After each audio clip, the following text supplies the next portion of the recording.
নরসিংদীর বেলাপুর থানাধীন বিন্নাবাইত ইউনিয়নের রাজারামপুর গ্রামে একটি চিহ্নিত সন্ত্রাসী চক্রের ধারাবাহিক হামলায় চরম আতঙ্ক ও নিরাপত্তাহীনতায় ভুগছেন স্থানীয়রা। গত 17 এপ্রিল থেকে শুরু করে এই পর্যন্ত কয়েকজন গণ্যমান্য ব্যক্তি এবং একাধিক ব্যক্তির উপর হামলার অভিযোগ উঠেছে। স্থানীয় সূত্র ও থানা সূত্রে জানা যায়, হামলা নেতৃত্বে থাকা কয়েকজনের বিরুদ্ধে আগেও গুরুতর অপরাধের অভিযোগ রয়েছে।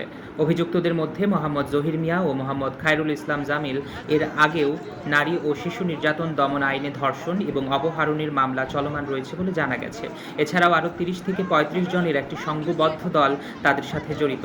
অভিযোগ রয়েছে, এই চক্রের সদস্যরা এলাকায় প্রভাব বিস্তার করতে সাধারণ মানুষের উপর জুলুম নির্যাতন চালিয়ে আসছে। সম্প্রতি গ্রামের একটি নিরীহ পরিবারের উপর দেশীয় অস্ত্র নিয়ে হামলা চালানো হয়। হামলায় 3 নারী ও এক বৃদ্ধ গুরুতর আহত হন। ভুক্তভোগী পরিবার ঘটনার ছবি ও ভিডিও সহ প্রমাণ সংগ্রহ করে বেলাবু থানায় মামলা দায়ের করেছেন। এলাকাবাসীর দাবি, দ্রুত অভিযুক্তদের গ্রেফতার করে দৃষ্টান্তমূলক শাস্তির আওতায় আনা।